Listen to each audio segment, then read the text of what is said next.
ቪዲዮአችንን እንዴት መቆራረጥ እንችላለን? ጀማሪ ቪዲዮ ኤዲተር ለመሆን ቀን 2 መጀመሪያ ኢንስቶል ያደረግነውን ካፕከት የሞባይል ቪዲዮ ኤዲቲንግ አፕ እንከፍታለን። ካፕከት የሞባይል ኤዲቲንግ አፓችንን ስንከፍተው ይህንን የመሰለ ኢንተርፌስ ነው የምናገኘው። እዚህ ጋር እንግዲህ የተለያዩ ፊቸሮች አሉ እነዚህ የምታያቸው። ይህንን ኦል ቱልስ የሚለውን ስንነካውም ሌሎችም ፊቸሮችን እናያለን። እኛ ይህንን አንፈልገውም። ምናልባት ወደፊት እንግዲህ አድቫንስድ እያደረግን ስንመጣ ልናየው እንችላለን። ስለዚህ አሁን የማደርገው ምንድን ነው ኒው ፕሮጀክት የሚለውን ነው የምመርጠው። ኒው ፕሮጀክት የሚለውን ክሊክ ሳደርግ ጋላሪያችን ላይ ወይም ቪዲዮቻችን ያሉበት ቦታ ነው የሚወስደኝ። እኔ አንዱን ቪዲዮ ከዚህ ውስጥ እመርጣለሁ።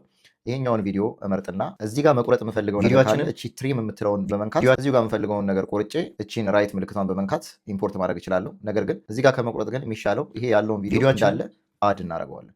ሌላ ከአንድ በላይ የሆኑ ፕሮጀክቶችን ኢምፖርት ማድረግ የምትፈልጉ ከሆነ ደግሞ እዚሁ ጋር ፕላስ የሚለውን በተን በመንካት ኢምፖርት ማድረግ የምትፈልጉትን ቪዲዮ ሁሉ እንደዚህ አንድ በአንድ 4ም 5ም የፈለጋችሁትን ያህል አድ ማድረግ ትችላላችሁ። እኔ ግን አንዱን ብቻ ስለምፈልግ ይሄንን እተዋለሁ። ዛሬ ግን ፎከስ የምናደርገው ቪዲዮአችንን መቆራረጥ ላይ ብቻ ስለሆነ ቪዲዮአችንን ለመቆራረጥ መጀመሪያ ቪዲዮአችን ላይ ክሊክ እናደርጋለን። እንደዚህ ይመርጥልናል። ከዛ እዚህ ጋር የተለያዩ በተኖች አሉ። ስለዚህ ዛሬ የምናየው በተን እቺ ስፕሊት የምትለውን ነው ማለት ነው።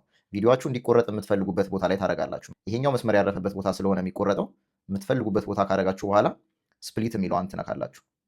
ቪዲዮ ተቆረጠ። 2-3 ቦታ መቁረጥም ከፈለጋችሁ እየወሰዳችሁ ስፕሊት የምትለዋን መንካት ነው ማለት ነው። ታዲያ ከነዚህ ከሁለቱ ቪዲዮዎች መሀል ላይ ያለውን የማትፈልጉት ከሆነ ቀጥታ እዚህ ጋር ሌላ ዲሌት የሚል በተን አለ። ዲሌት እንለዋለን። መሀል ላይ ያለውን የማንፈልገውን ፓርት አስወጣን ማለት ነው። እዚህ ጋር ያለውን የማትፈልጉ ከሆነ ሁል ጊዜ ሰሌክት ካደረጋችሁ በኋላ ነው እዚህ ጋር ያለውን በተኖች መንካት የምትችሉት፣ ለመቁረጥም ዲሌት ለማድረግም ማለት ነው።